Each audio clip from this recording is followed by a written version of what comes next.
Então, invocai o nome de vosso Deus, e eu invocarei o nome do Senhor. E há de ser que o Deus que responder por fogo, esse é que é Deus. E todo o povo respondeu e disse: é boa esta palavra.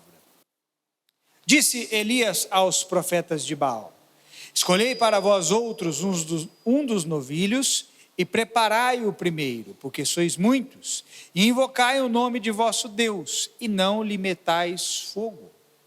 Tomaram o novilho que lhes fora dado, prepararam-no e invocaram o nome de Baal, desde a manhã até o meio-dia, dizendo: ah, Baal, responde-nos. Porém não havia uma voz que respondesse, e manquejando, se movimentavam ao redor do altar que tinham feito. Ao meio-dia, Elias zombava deles, dizendo: clamai em altas vozes, porque ele é Deus. Pode ser que esteja meditando ou atendendo a necessidades, ou de viagem, ou a dormir, e despertará. E eles clamavam em altas vozes e se retalhavam com facas e com lancetas, segundo o seu costume, até derramarem sangue. Passado o meio-dia, profetizaram eles, até que a oferta de manjares se oferecesse. Porém não houve voz, nem resposta, nem atenção alguma. Então Elias disse a todo o povo: chegai-vos a mim. E todo o povo se chegou a ele. Elias restaurou o altar do Senhor, que estava em ruínas.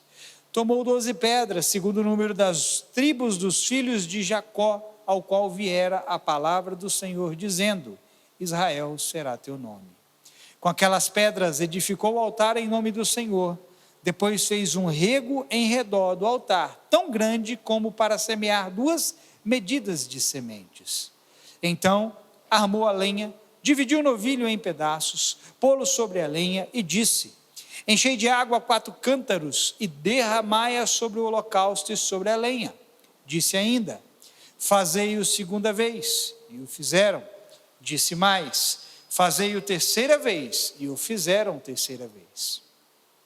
De maneira que a água corria ao redor do altar, ele encheu também de água o rego.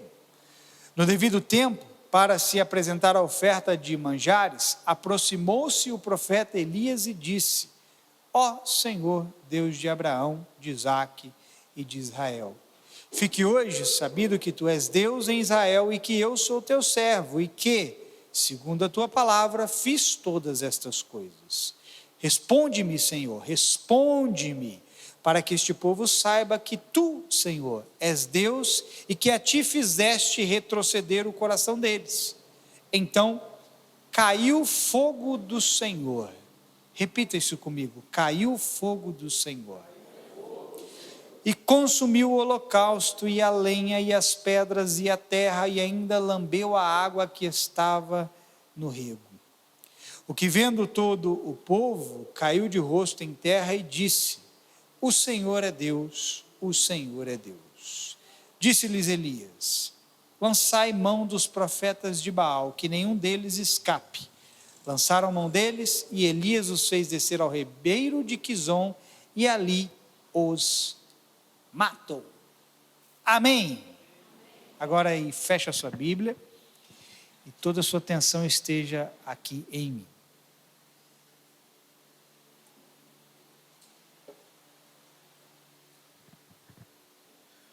O tema para essa palavra, já para você se situar logo de cara, é: levante o altar certo e o fogo virá sobre ele. Amém? Querido, vou repetir o verso 30 que diz: então Elias disse a todo o povo: chegai-vos a mim, e todo o povo se achegou a ele. Elias restaurou o altar do Senhor, que estava em ruínas. Quando nós pegamos dentro da Bíblia, desde o primeiro altar, e aí você vai ter que voltar lá para Gênesis, para você ver quando o primeiro altar foi levantado, e aí você vai passando por toda a Bíblia, você vai vendo relatos, testemunhos de homens e mulheres, principalmente homens, levantando altares. você vai ver que esses altares eram sempre em direção a alguma divindade, algum senhor, algum Deus ou alguém. E Deus, dando uma palavra para o seu povo, também disse que o seu povo deveria levantar altares em adoração a Ele. Só que os altares que deveriam ser levantados era segundo aquilo que Deus havia estabelecido. Havia o lugar certo, o modo certo, o que se oferecer sobre o altar. O altar de Deus era diferente de qualquer outro altar para outros deuses. Mais para frente nós vamos entender o porquê. E nós vemos que o motivo da queda do povo do Senhor, se você for para a história deles, você vai ver que o povo do Senhor caiu quando começou a levantar outros altares a outros deuses. Eles começaram a estabelecer ao redor deles, em pontos específicos, altares para sacrificar em nome de outros deuses. Isso nada mais era do que um reflexo interior deles. Dentro do coração deles, Deus estava perdendo lugar, Deus estava perdendo posição, Deus estava perdendo culto, Deus estava perdendo adoração, porque é assim que acontece na nossa vida. Quando nós começamos a perder Deus, nós vamos levantando outros altares para aquilo que não é Deus. Então, a queda do povo começa a se dar no momento em que eles começam a levantar outros altares. E aí Deus vem, chama a atenção do seu povo e fala: olha, vocês começaram a levantar Deus a Astarote, a Baal, a não sei quem, a Azera, a não sei mais quem. E ali, cada altar levantado representava um pouco mais de afastamento e distanciamento da pessoa de Deus. Cada altar que era levantado era um pedacinho a menos que Deus tinha no coração daquele povo. Eu não sei se até agora você conseguiu trazer alguma coisa do que eu disse para si, mas o mesmo acontece conosco. Cada área do nosso coração que é perdido, ou que nós não cuidamos e de alguma maneira permitimos com que outras coisas sejam levantadas, ali nós perdemos o governo de Deus. E então, naquelas áreas, outras coisas começam a ser adoradas no lugar do Criador. E aqui nós estamos diante de um texto em que o povo já havia se perdido, praticamente toda a nação. Elias, na cabeça dele, achou que ele era o único profeta, mas não era. Deus disse que havia conservado muitos outros profetas. Só que na cabeça de Elias, ele achava que ele era o único. Por isso ele disse: olha, só eu sobrei de profeta do Senhor. No entanto, os profetas de Baal são 450. E quando Elias manda reunir os profetas de Baal, não vieram só eles. Vieram mais 400 profetas de Azera. Se você ler todo o texto, você vai entender. Ao todo, então, eram 850 profetas contra Elias. Então, Elias dá toda essa instrução aqui para os profetas: olha, levantem o altar, peguem a novilha, corta ele, coloca aí, e o Deus que responder com fogo, esse é Deus. E aí nós vemos que eles passaram um dia clamando, e se retalhando, e nada acontecia. Eu gosto, irmão, quando a Bíblia diz assim, me desculpa, mas eu sinto aquela vontade de rir dentro de mim, quando a Bíblia diz que Elias começou a zombar deles. É engraçado, Elias, eu fico imaginando Elias olhando para aqueles 850 profetas e ai, cadê o Deus de vocês? Elias era mineiro, ai, cadê o Deus de vocês? E aí nós vemos aqui Elias fazendo todo o processo de restauração do altar, oferecendo o novilho em cima do altar em sacrifício, e numa oração tão rápida, que eu imagino que em questão de, pelo que nós lemos aqui, não deve ter demorado 1 minuto para Elias fazer essa oração. Deus responde com fogo. Diga, Deus responde com fogo. Então tá. Só fiz essa introdução porque agora eu vou começar a te dizer o que eu quero dizer. Ultimamente, nós temos cantado algumas canções, inclusive agora as 2 últimas, que falavam sobre o fogo sobre Deus derramar fogo, queimar, e tantas outras coisas. Um dos cultos passados nós entoamos canções também que falavam sobre Deus queimar, sobre mais fogo de Deus. Só que, querido, eu não quero desanimar você. O fogo de Deus não virá sobre altares estranhos.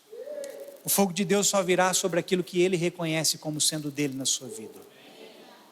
Não adianta nós clamarmos por mais fogo de Deus se os altares que estão levantados no nosso coração não são reconhecidos por Ele.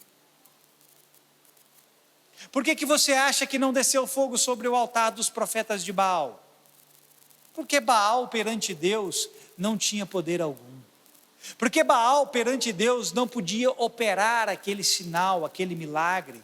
Ainda que eu sei que Baal, essas entidades malignas eram capazes de operar sinais, eram até capazes de fazer descer fogo do céu, porque a Bíblia diz que no final dos tempos a besta vai fazer descer fogo do céu, vai fazer sinal. O diabo tem esse poder, mas perante Deus ele fica inutilizado. Só que quando altares na sua vida e na minha vida estão construídos e que não representam Deus, nós não devemos esperar fogo de Deus cair ali, porque não vai cair. Deus só vai derramar dele aonde Ele construiu em você. Pastor, então o que vai acontecer nessas áreas onde tem altares no meu coração levantados que não são para Deus? Você vai ter que derrubá-los. Porque aonde tem um altar que não é de Deus dentro de você, é porque algum altar de Deus foi arrancado de dentro de você. Quando o altar do Senhor em nós está em ruína, você pode ter certeza, você vai levantar outros altares para outras coisas. E aí, querido, a gente vem para cá e a gente fica pedindo mais fogo de Deus.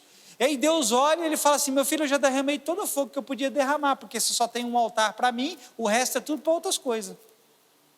Enquanto você não derramar, enquanto você não derrubar esses outros altares, e você não preparar o sacrifício, eu não posso descer mais fogo. Quem está entendendo, diga amém. E já já eu vou te dar vários exemplos do que são esses altares.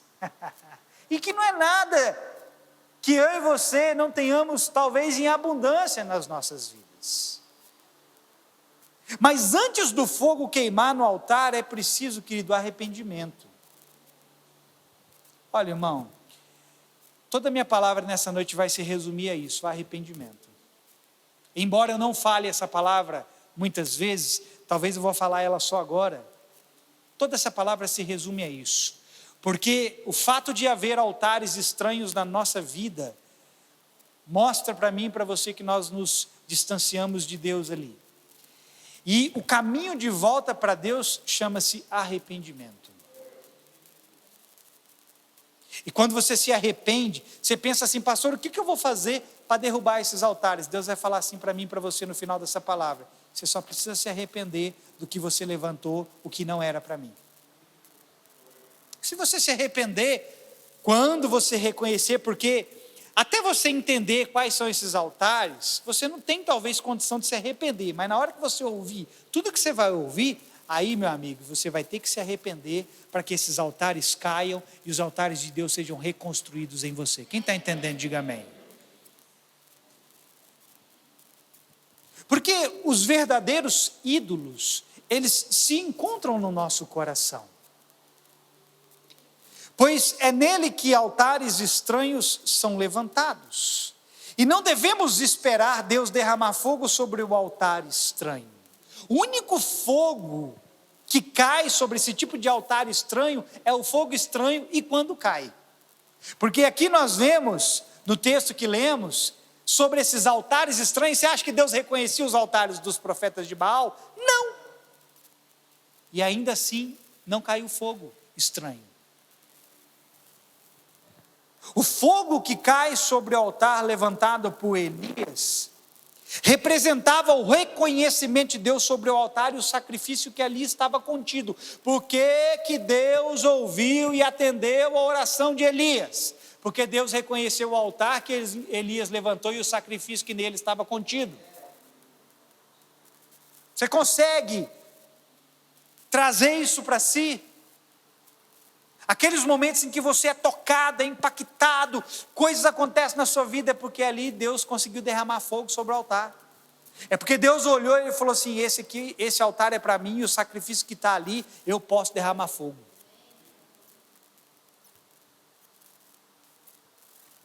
Deus não mudou, irmão. E Ele continua fazendo diferenciação e sabe reconhecer o altar levantado em nós e o sacrifício que nele é oferecido. Quando você vem para cá, você vai oferecer alguma coisa para Deus, você acha que Ele não sabe em qual altar isso aí está? Você acha que Ele não sabe qual é a qualidade do sacrifício que você está oferecendo? Ele sabe fazer diferenciação. E eu preciso ser muito sincero com você, muitos estão esperando Deus aprovar coisas que estamos colocando sobre esses altares estranhos. Deus não vai aprovar.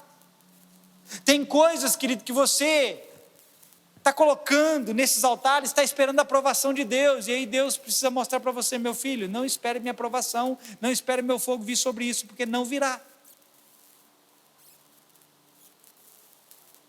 Pastor, me dá exemplos do que podem ser esses altares. Vou te dar o exemplo dentro da própria palavra que nós lemos aqui, dentro da própria história. Os profetas que Elias reuniu, era de quem? Diga, de Baal. Agora eu preciso do máximo de atenção, porque eu vou me focar nessa palavra Baal. Quem sabe quem é Baal? Quem foi Baal? Era uma pessoa? Não. Baal era uma entidade adorada por muitos povos naquela época, e que é adorada até hoje. E sem você saber, adorado por mim e por você. Está amarrado, pastor. Eu adoro Baal, adora? Como que eu adoro? Através dos altares que você levanta no seu coração. A palavra Baal, se você estudar, ela significa Senhor. Diga, Senhor. E a palavra Baal, ela tem pelo menos 6 significados diferentes na Bíblia. E um dos significados da palavra Baal diz respeito a entidades espirituais, a demônios, deixa eu ser literal, a seres espirituais do mal. E aqui, querido, o que a maioria não sabe é que a palavra Baal, ela tem 4 letrinhas, B-A-A-L. O nome Baal é a junção de 4 entidades. Belzebu está na Bíblia, a Bíblia fala de Belzebu. Astarote também está na Bíblia. Asmodeu e Leviatã. Baal não é apenas o nome de uma entidade, é uma junção. Eu estou te dando esses 4 nomes, porque é em cima desses 4 nomes que estão os altares que eu quero falar com você nessa noite, que talvez esteja na sua vida e na minha vida. Talvez altares a Belzebu em você e você nem imagina. Você está esperando Deus descer fogo do céu e não desce, porque esse altar não é dele, é de Belzebu. Está amarrado, pastor. Belzebu, que é isso, pastor? Irmão. Os deuses que eram adorados na antiguidade continuam sendo os mesmos que são adorados hoje. Eles só mudaram o nome, de região em região, mudou o nome. Lá, por exemplo, na antiguidade, a Bíblia fala de uma deusa na época lá de Paulo, chamada Diana, dos Efésios. Diana é adorada até hoje aqui no Brasil, sabe com qual nome? Não vou nem falar qual é o nome que é adorado aqui no Brasil, porque isso dá até processo, eu sou até cancelado. Eu vou te falar através do nome de um filme onde Diana é adorada, e ela é uma entidade. Mulher Maravilha, que você gosta tanto, é uma entidade. E ao longo do tempo, para se adaptar à sociedade, parecer algo bonitinho, eles foram mudando de nome. E aqui, querido, Belzebu, que é o reconhecido pela letra B de Baal, eu quero trazer para você qual é a esfera de atuação desse caboquinho chamado Belzebu. Inclusive, Jesus foi acusado de expulsar demônios pelo maioral dos demônios. E qual era o nome dele? Qual era o nome dele? Diga: Beelzebu.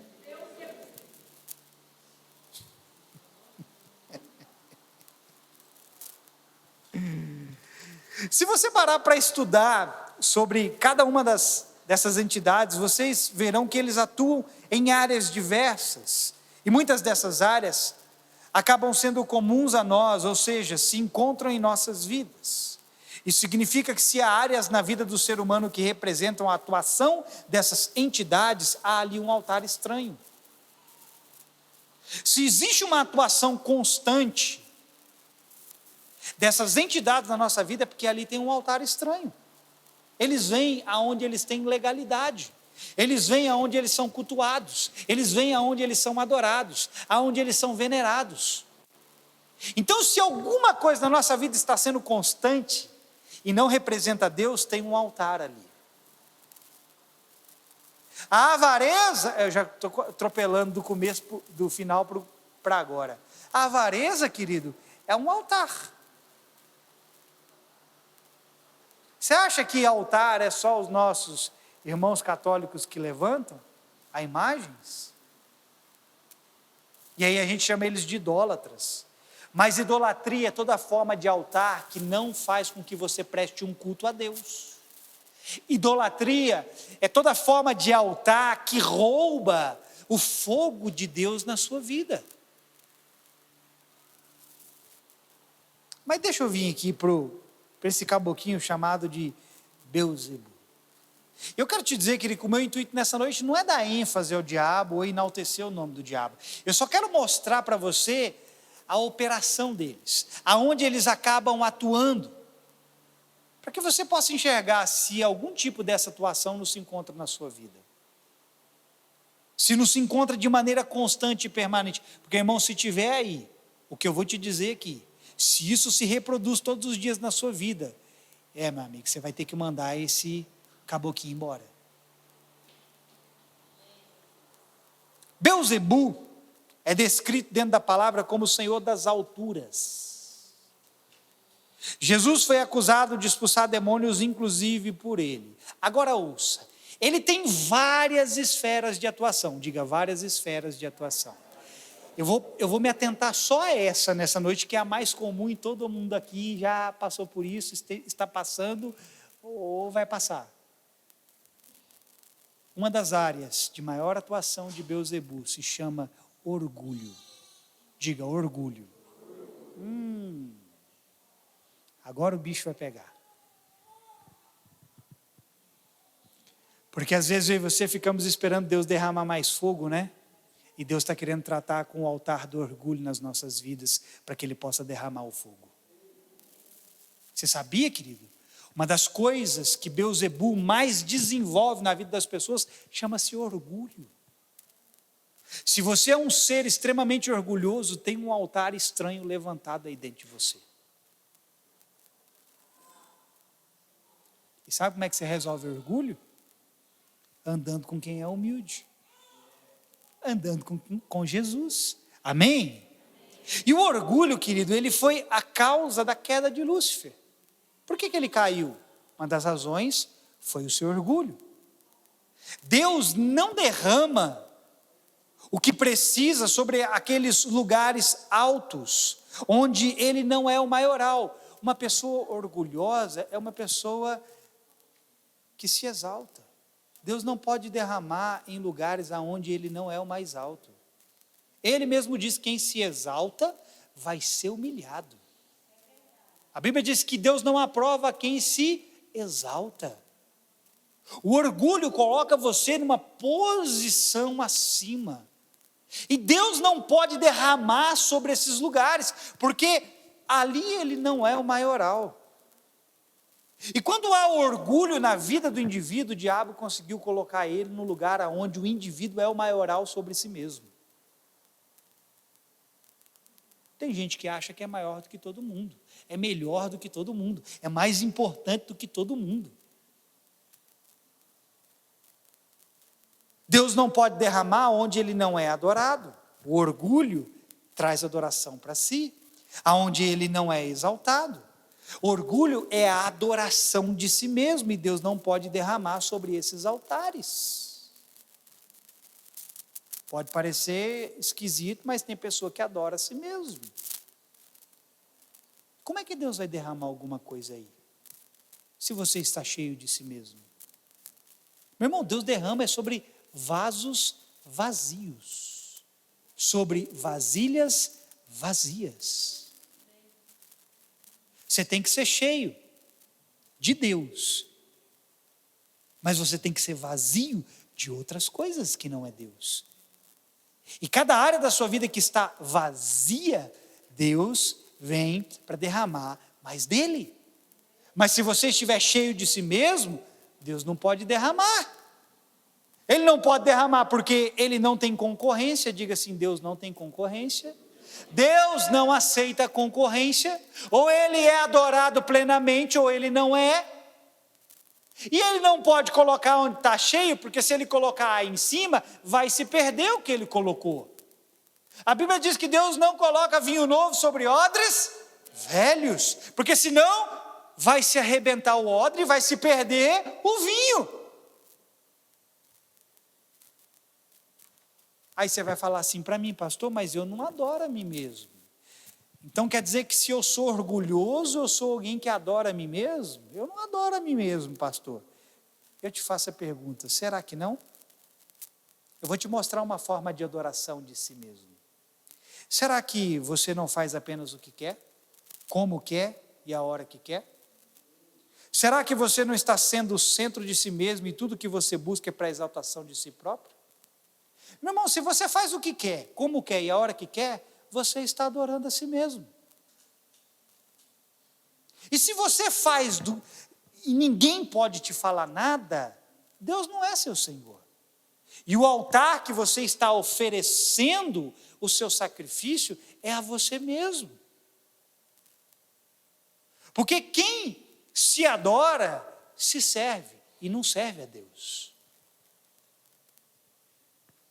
O orgulho, querido, ele é muito sorrateiro. Ele pode te passar a ideia de que você está apenas cuidando de si, quando na verdade você está buscando apenas seus próprios interesses. Uma pessoa orgulhosa busca seus próprios interesses. E a Bíblia diz que aquele que busca os seus próprios interesses se levanta contra a verdadeira sabedoria. Você está buscando seus próprios interesses? Provavelmente tem orgulho aí. E ele é tão sorrateiro que até em momentos favoráveis ele tentará te colocar no centro. Uma pessoa orgulhosa sempre quer estar no centro das coisas. Quer ver uma coisa? Depois de qualquer vitória que você tiver, passe a reparar para ver se não é assim. Isso já aconteceu comigo várias vezes. E talvez aconteceu com você várias vezes e você nem percebeu. Depois de uma vitória que você alcança, sempre vai ter alguém na espreita, na esquina, esperando você. Sabe qual é o nome dele? Orgulho. Sabe para quê? Para você poder bater no peito e dizer assim: eu conquistei, eu fiz, graças a mim. Se não fosse eu, no poder de mim mesmo, nada teria acontecido. Depois de muitas conquistas e vitórias, quem está te esperando logo ali é o orgulho. Para você se exaltar, para você se encher, para você se ensoberbecer. Tem gente que faz as coisas e se orgulha. Já viu, irmão, a conversa de hoje em dia é: você tem que se orgulhar de si mesmo. Tem? É? Então você tem um altar de Belzebu levantado aí dentro. Não, pastor, eu tenho que sentir orgulho de mim mesmo, porque eu batalhei, e é tudo mérito próprio, e mérito próprio é orgulho. É orgulho da sua capacidade, é orgulho da sua própria sabedoria, é orgulho das suas habilidades. E aí, querido, como que a graça de Deus pode se manifestar onde você é forte? Não, a Bíblia diz que a graça de Deus se manifesta onde você é fraco. Mas um ser orgulhoso não consegue ter mais de Deus, porque está cheio de si. Quem está entendendo, diga amém. Amém.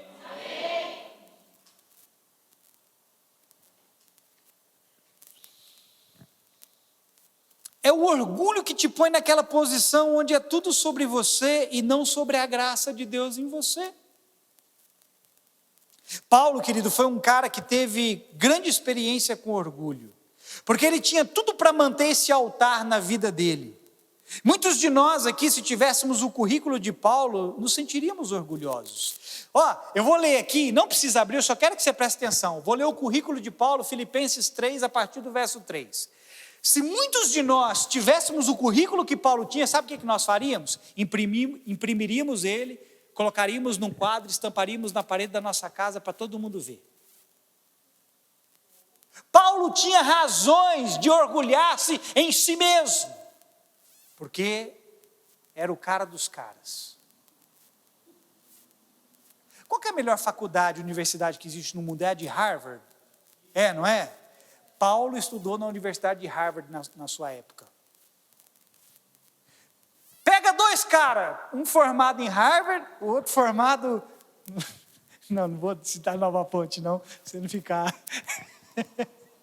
Pega um formado em Harvard, me desculpa se alguém fez faculdade ali, é muito boa aqui no Brasil, e o outro é formado na Uniub, que é muito boa, nada contra. O cara de Harvard olha para o da Uniub e fala, você formou, você é formado? Você é formado aonde? Na Uniub. E você? Eu sou em Harvard. Harvard. E aí, irmão, tenho certeza absoluta, duvido que você colocaria o diploma da sua faculdade na Uniub na parede da sua casa, mas se você tivesse o de Harvard, você ia colocar lá na entrada, na porta, para quando alguém chegar lá, bater, ver lá, formado em Harvard.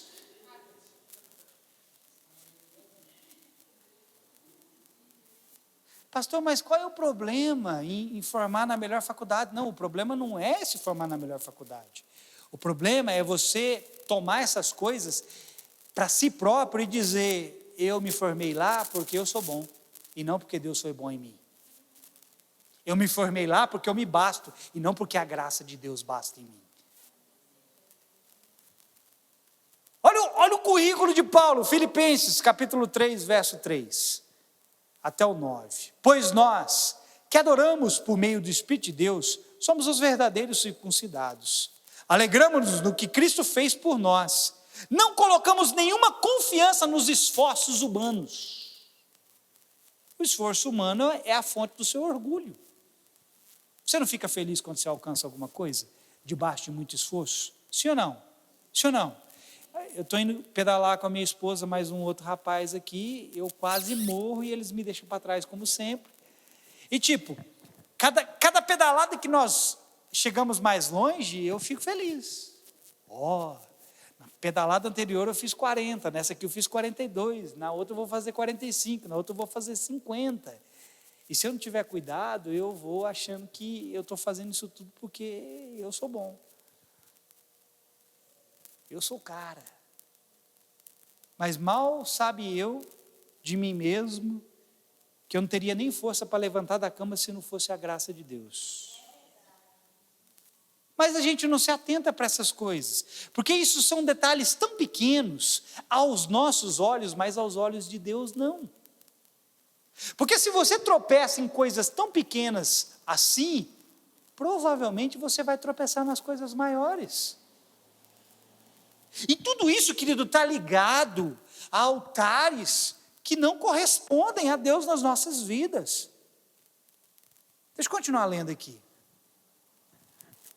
Não confiamos nos esforços humanos. Aí ele diz, ainda que, se outros pensam ter motivos para confiar nos próprios esforços, ele diz, eu teria ainda mais, é o caso da Uniub e de Harvard. O que ele está dizendo aqui é o seguinte, você tem razão, você tem motivo de se gloriar, porque você formou com nota 10 na Uniub, eu tenho mais motivo para me gloriar, porque eu formei com nota 11 em Harvard. É o que ele está dizendo aqui. Fui circuncidado ao 8º dia. Isso aqui era muito para eles. Era cumprir a lei à risca. Sou israelita de nascimento, da tribo de Benjamim, o verdadeiro hebreu. Era membro dos fariseus, que era a seita top das top. Extremamente obediente à lei judaica. Era tão zeloso que perseguia a igreja e, quanto à justiça, cumpria a lei com todo rigor. Pensava que essas coisas eram valiosas. Olha aqui, ele disse que achava que essas coisas eram valiosas. Tudo isso aqui era motivo dele se gloriar, dele sentir orgulho. Mas agora as considero insignificantes por causa de Cristo. Sim, todas as outras coisas são insignificantes comparado ao ganho inestimável de conhecer Cristo Jesus, meu Senhor. Por causa dele, deixei de lado, diga, deixei de lado. O que significa isso? Por causa dele, derrubei os altares de orgulho na minha vida. Por causa dele, deixei de lado todas as coisas e as considero menor que lixo, a fim de poder ganhar a Cristo e nele ser encontrado. Não conto mais com a minha própria justiça, que vem da obediência à lei, mas sim com a justiça que vem pela fé em Cristo Jesus, pois é com base na fé que Deus nos declara justos. Perceba que Paulo derruba o altar daquilo que ele considerava valioso. Ele derruba o altar da justiça própria que o fazia se gloriar em si mesmo para colocar Cristo no lugar. Cara, Paulo olhou para si e falou assim: eu tenho todas as razões para sentir orgulho, mas eu vou escolher jogar tudo isso de lado, porque Cristo na minha vida é maior do que tudo isso. Eu não poderia alcançar e nem cumprir o menor dos mandamentos se não fosse Ele. Paulo teve a experiência, agora olha isso aqui, Paulo teve a experiência de subir ao terceiro céu. Alguém aqui já foi ao terceiro céu? Não? Problema seu, eu já fui. Eu vou repetir, eu já fui. Então prostrado me adores. Irmão, você não foi não? Eu fui. Irmão, eu fui ao terceiro céu, você não tem noção, irmão, eu sou mais espiritual do que você. Prostrado me adores. Eu não fui uma vez só não, tá, irmão? Eu fui mais do que Paulo. Que isso, pastor, você é doidão mesmo. Estou brincando, irmão. Estou descontraindo. Mas eu já fui.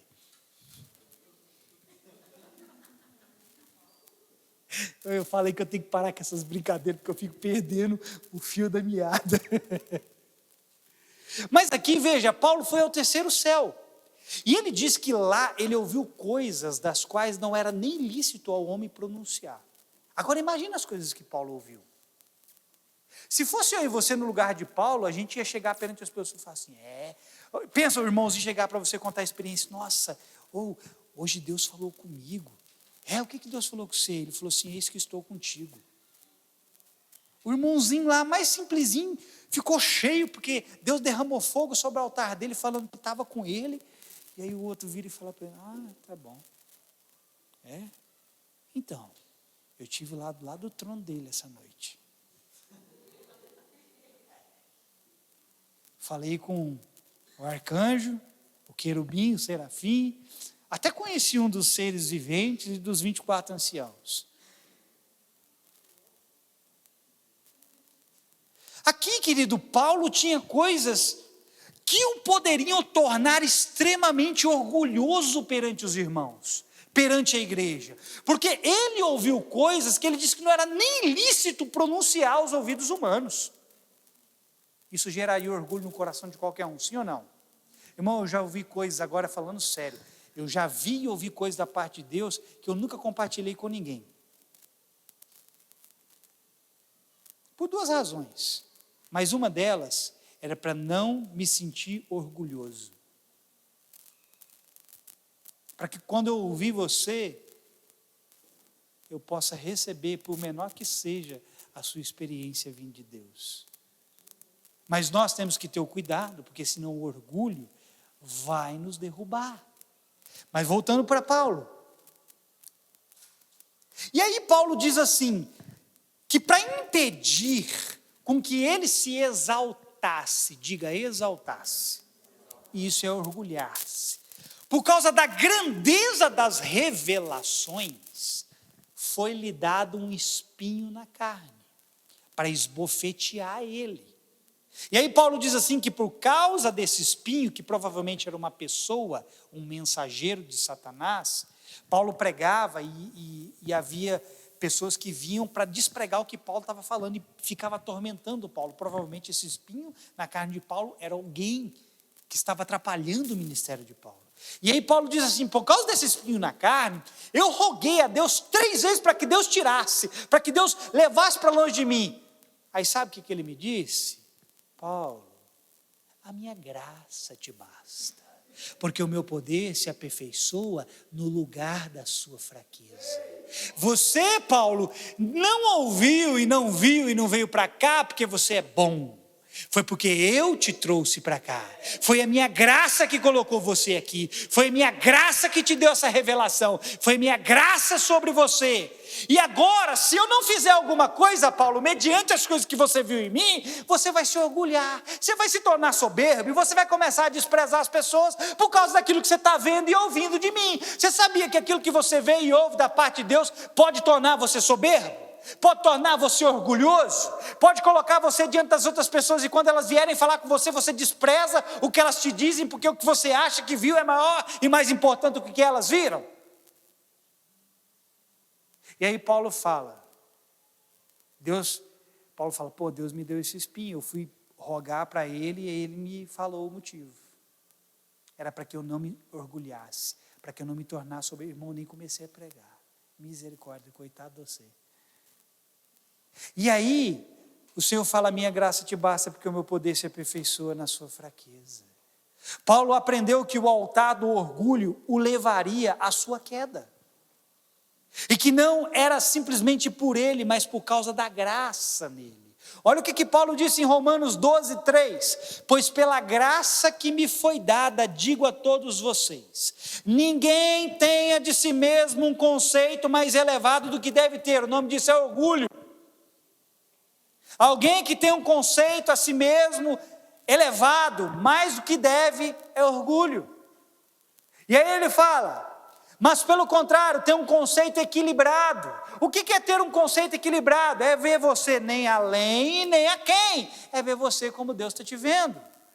É ver você fazendo coisas grandes em Deus, mas ao mesmo tempo reconhecer, se eu estou fazendo algo grande em Deus, não é por mim, é por Ele. Mas quem não entende isso, fica todo peito de pombo, soberbo. Não vou, quer ver? Jim Swaggart, um televangelista que converteu milhões de pessoas no mundo inteiro. Cada pregação daquele cara era milhares e milhares de pessoas que se converteram. E Deus soprou o nome daquele cara e ele começou a pregar para milhões. Só que antes de pregar para milhões, ele começou a pregar para poucos. E ele começou a pregar para milhões. Um dia, eu disse o quê? Um dia o orgulho pegou ele. Porque quanto mais alto em Deus você vai, mais orgulhoso você pode se tornar. E aí um dia, num evento dele, ele estava acostumado a pregar para 1 milhão, 2 milhões, 3 milhões de pessoas. E aí um dia no evento dele, tinha só um pouquinho de pessoas, 5 mil.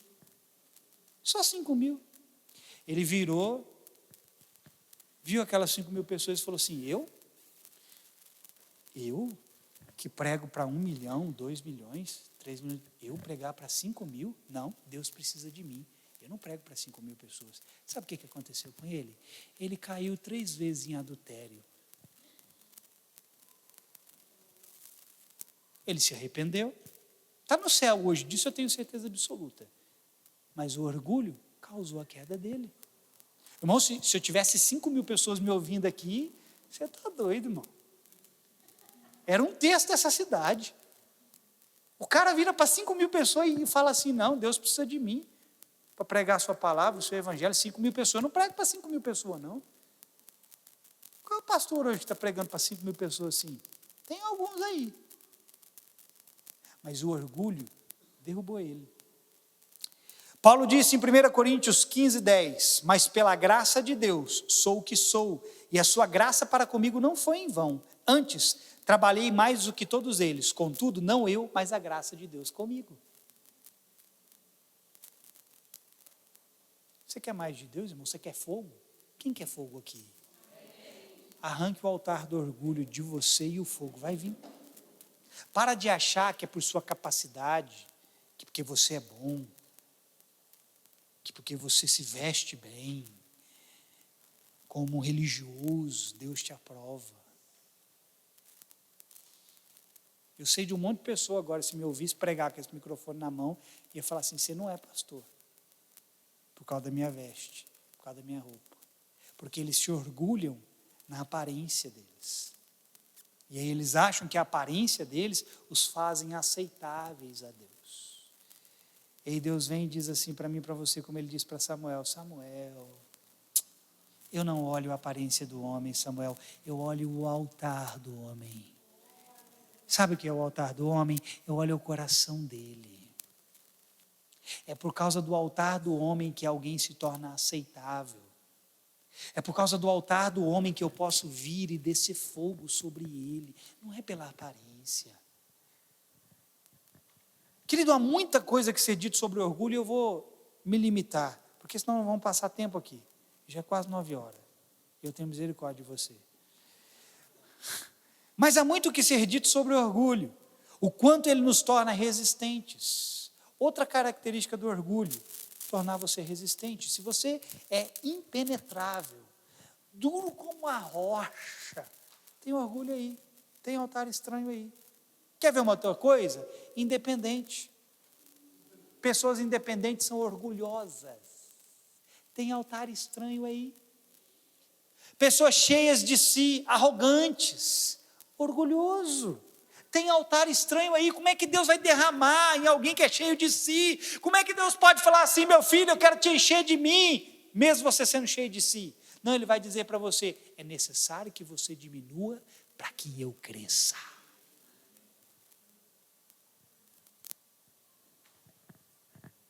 Deus não pode derramar fogo sobre esse tipo de altar, porque ele não o reconhece.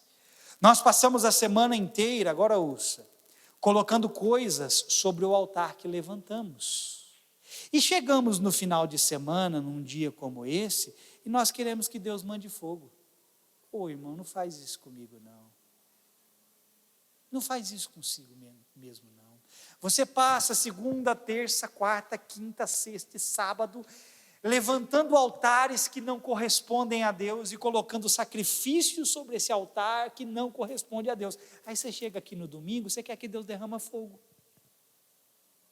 Aí Deus vai olhar e Ele vai derramar fogo no que está do seu lado, no que está aqui em cima, no outro que está lá atrás, e você vai estar geladão.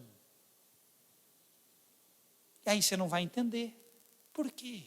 Ah, Deus tem os seus preferidos, Deus gosta mais do pastor ou mais de quem está tocando ali do que de mim. Não, querido, Deus não está fazendo acepção de pessoas, mas Ele está vendo se o seu altar foi levantado para Ele ou foi levantado para outras coisas.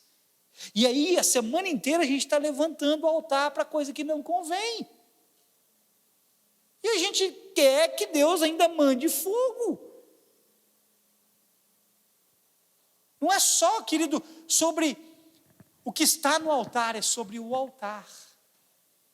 Se você levantar, escute aqui, ó, se você levantar um altar de Deus no seu coração, nada que é, nenhum tipo de sacrifício contrário àquele altar vai ser aceitável e nem você vai conseguir colocar.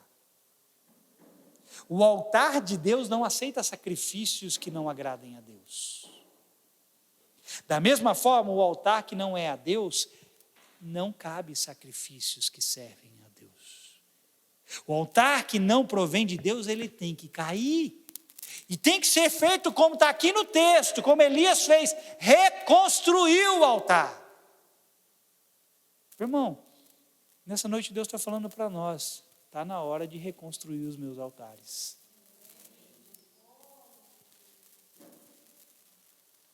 O altar de Deus é diferente dos altares que levantamos. No Antigo Testamento, Deus determinou que eles fossem levantados com pedras brutas. Olha para mim, me dá mais alguns minutinhos, nós vamos acelerar o processo. Quando Deus falou para o seu povo levantar altares, Deus estabeleceu como eles deveriam ser levantados.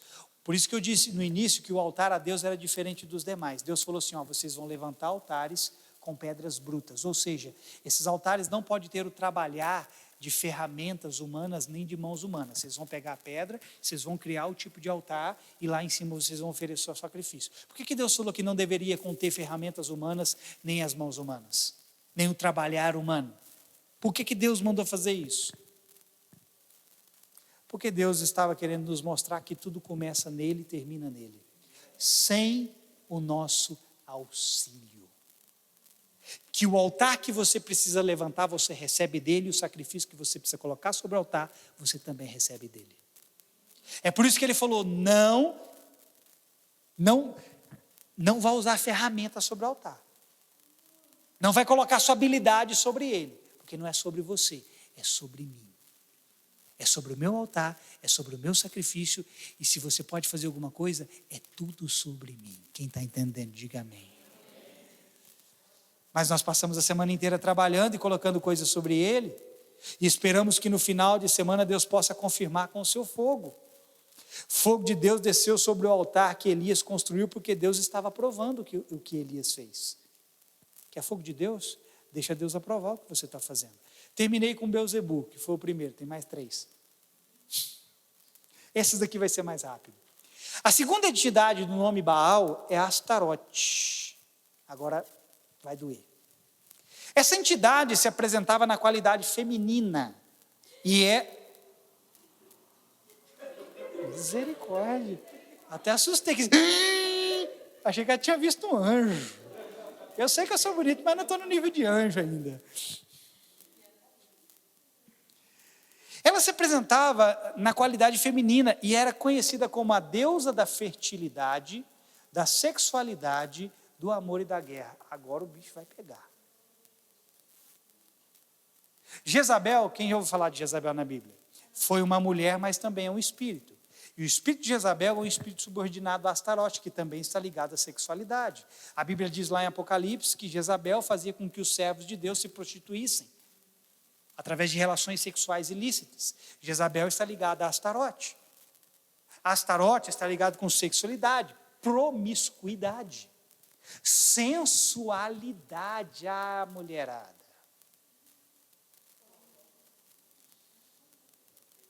Agora esse altar vai ter que cair. Não, mas deixa eu falar dos homens também, porque tem homem que é seduzente.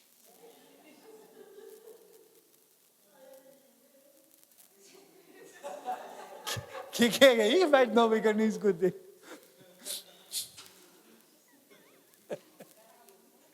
Agora, preste atenção. O culto a Astarote, olha aqui, envolvia a erotização e promiscuidade. Erotização, ser erótico.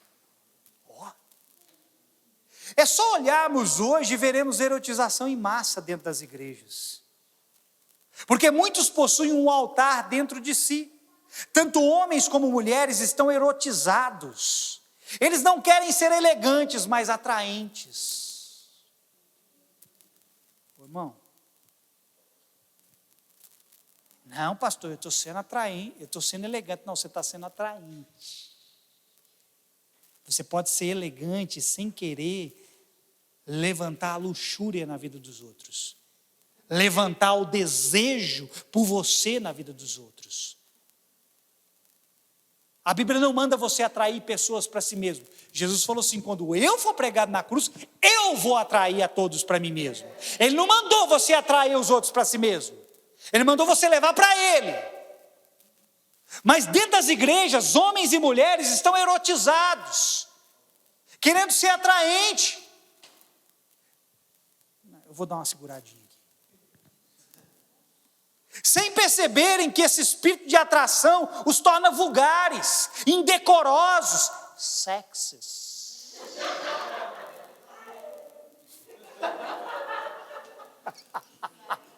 Faz não. Tem igrejas que mulheres não podem se ajoelhar, porque senão a saia sobe na nuca ou a calça rasga no meio. E isso quando a Bíblia não é complemento para a saia.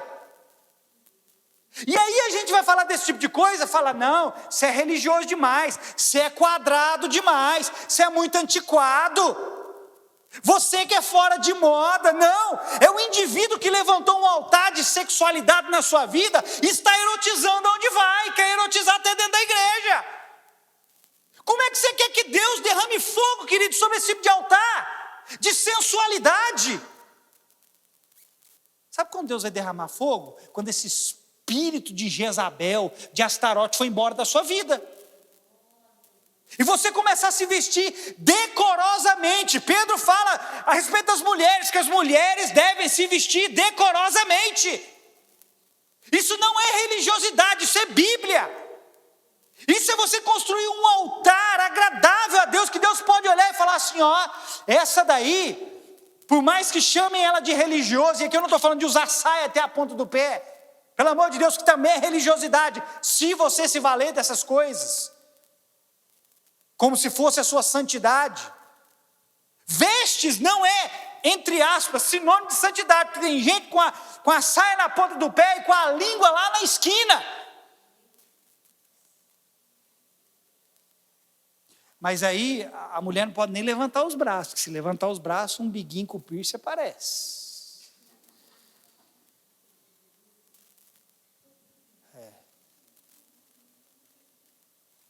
Tem gente erotizando e está querendo que Deus derrame fogo sobre o altar. Não, irmão. Deus não reconhece altar estranho. Fogo de Deus não vem sobre altar estranho. Quando tentaram, Nadab e Abiú tentaram oferecer fogo estranho sobre o altar de Deus, Deus matou eles.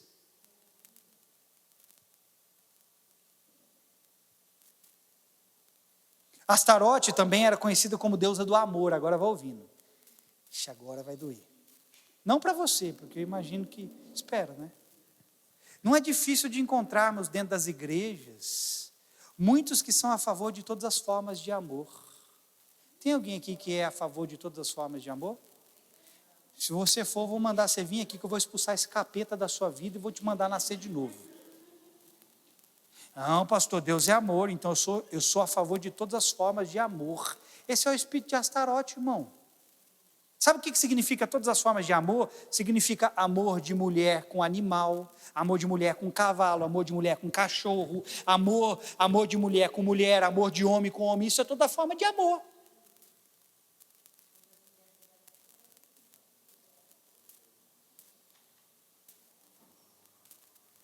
Tem gente que acredita em todas as formas de amor, tem um altar estranho levantado dentro de si, que Deus não reconhece. O amor, segundo Deus, não fere seus princípios. E se aceitamos o que fere, estamos esperando por algo que Deus não aprovará. Se Ele não aprova, também não haverá fogo. Por isso que eu falo, né? Ainda bem que você não é desse, porque se eu dá vontade de encontrar um crente e falar assim, não, eu sou a favor de toda forma de amor, meter a mão na cara dele. Então, peraí, deixa eu te mostrar, você é a favor de toda prova de amor? Sou, então peraí que eu vou te dar uma surra porque eu te amo e eu quero arrancar você desse engano. E você não pode reclamar não, porque você é a favor de toda forma de amor, e a minha maneira de demonstrar amor por você é te dando uma surra. Para você parar com essa babaquice.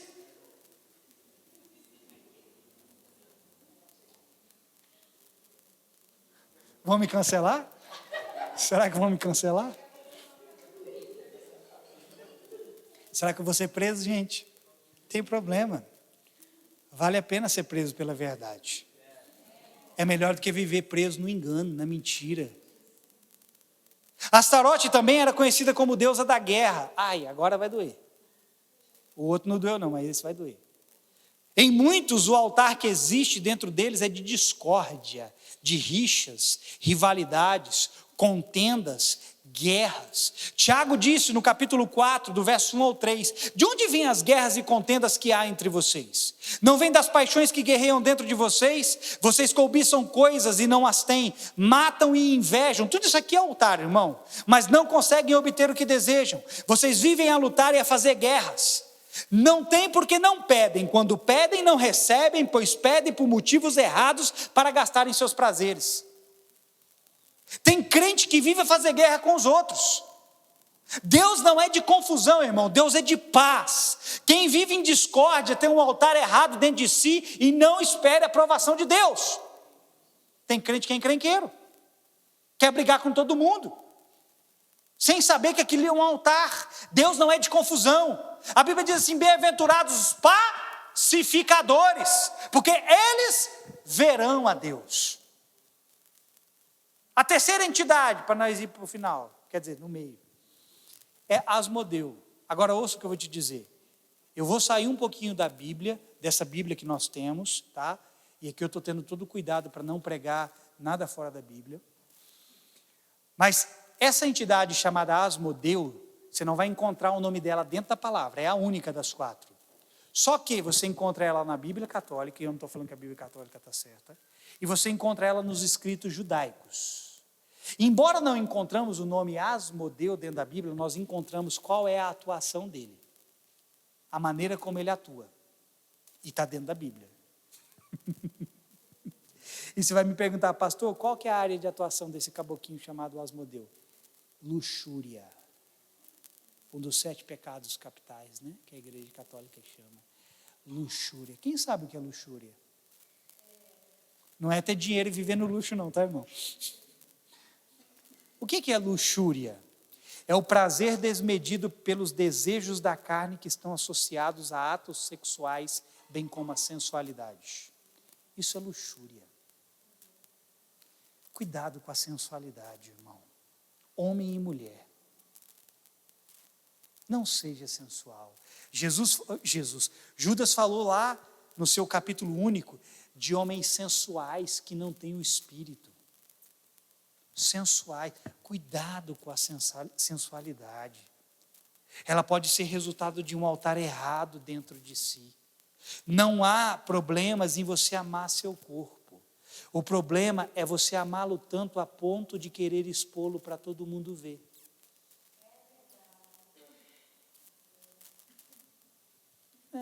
Eu quero ouvir um amém mais forte.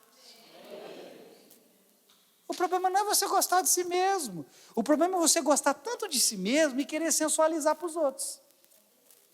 Nossa, eu fiz uma carinha igual o pastor Eliseu Rodrigues. Pelo menos eu me achei aqui agora, né? Esse é o problema.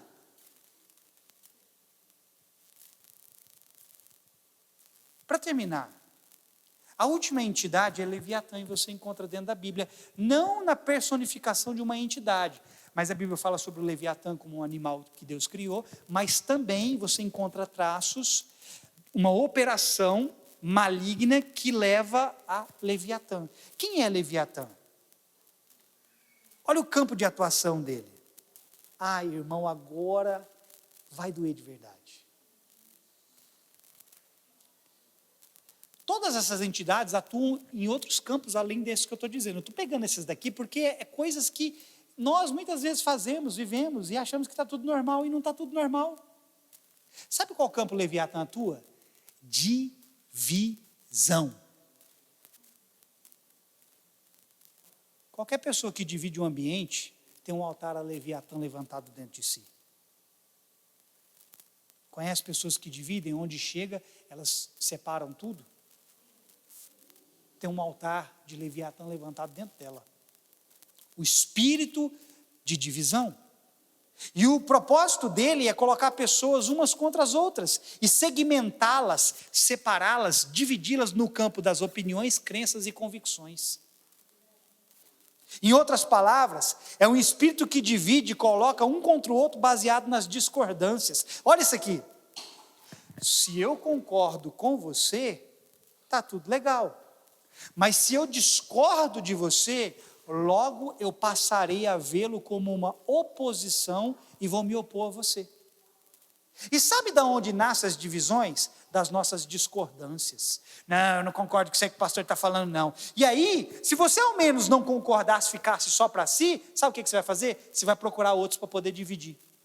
E aí você vai falar: não, você viu aquele negócio que o pastor falou no culto domingo? Eu não concordo com isso não, isso aí está errado. E aí, sem você perceber, você vai gerando uma divisão, porque você vai arrebatando o coração de pessoas para aquela rebelião E aí você vem aqui para o culto e você está lá assim, esperando que Deus derrame. Aí Deus está olhando e fala, meu amigo, você está no espírito totalmente errado. Você está dividindo. E ele disse assim, que casa dividida não prevalece. Você está no espírito do inferno, irmão. O espírito de divisão é um espírito que veio das mais profundas, do mais profundo abismo. E muitas vezes nós gostamos de dividir, a gente anda debaixo de divisão. Se eu não consigo ter um coração como você, como eu terei um coração com Deus? Se eu não consigo ter um coração com você, como eu vou conseguir ter um coração com Deus? Se o meu coração não é com quem eu vejo, como vai ser com quem eu não vejo? Isso significa que parte daquilo que eu posso oferecer a Deus estará comprometido, e parte daquilo que Deus quer derramar sobre mim não virá, porque o altar ali não representa. Uma pessoa que tem o espírito de divisão está debaixo da... Não vou falar isso não, que é muito forte. Eu vou falar. Mas não é o que eu vou dizer. Uma pessoa que está debaixo do espírito de divisão está debaixo de maldição. Ainda que Jesus tenha carregado todas as maldições na cruz. O espírito de bênção do Senhor é o espírito de unidade. É um espírito que unifica pessoas, mesmo com opiniões diferentes. O problema não é a opinião, o problema é que o espírito de Leviatã pega a sua opinião contrária a mim e a minha contrária à sua e coloca eu e você como inimigo um contra o outro. E aí nos divide. Isso é um altar errado. Eu dei esses exemplos bem resumidos, apenas para lhe mostrar, estou terminando, 2 minutos. Apenas para lhe mostrar que há altares em nós não condizentes com Deus, e que muitas vezes ficamos esperando algo acontecer da parte dele. E o que realmente precisa acontecer é da nossa parte, em derrubarmos esses altares e reconstruirmos aqueles que Deus aprova. Então, assim, o fogo do céu arderá sobre o altar. Onde está o problema? Está aqui. Você não tem que ficar esperando Deus, querido, derramar fogo do céu. Ele te disse, se tiver um altar para mim, fogo do céu vai cair. Mas a gente fica esperando, quando será que Deus vai fazer alguma coisa por mim? Ele está esperando é você derrubar os altares de idolatria do seu coração. O altar a si mesmo, o altar da inveja, o altar da avareza, o altar da mentira, e por aí vai. Tem altares para serem derrubados, porque você ainda não entendeu o que eles representam. Mas agora que você ouviu algumas coisas que representam esse altar, e você pode fazer algo, comece pelo arrependimento dessas coisas em você. Tem coisas dessas na sua vida? Então se arrependa. E esse altar vai cair. E levante um altar ao Senhor, e fogo do céu vai descer.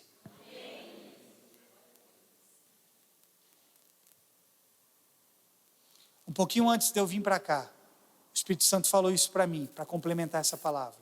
Ele falou isso aqui para mim. Altares que não me representam, são altares que eu não me manifesto. Se tem um altar aí que não representa Deus, ele não vai se manifestar. Quer a presença dele te envolvendo? Irmão, como eu sentia, meu irmão, assim, fazia tempo que eu não sentia isso, mas como eu sentia a presença do Senhor desde o começo do culto me envolvendo. De repente eu comecei a sentir algo escorrer aqui assim, e não era suor. Eu comecei a sentir algo escorrer e veio parar aqui na ponta do meu dedo. Como a presença de Deus estava gostosa. Como eu consegui sentir a presença de Deus hoje. Lembra que eu disse, nós não precisamos ficar presos a querer sentir as coisas, mas Deus ainda nos dá a sentir, muitas vezes para nos renovar e falar, eu estou com vocês.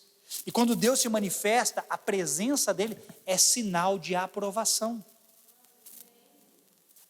Às vezes a presença dele é sinal de juízo.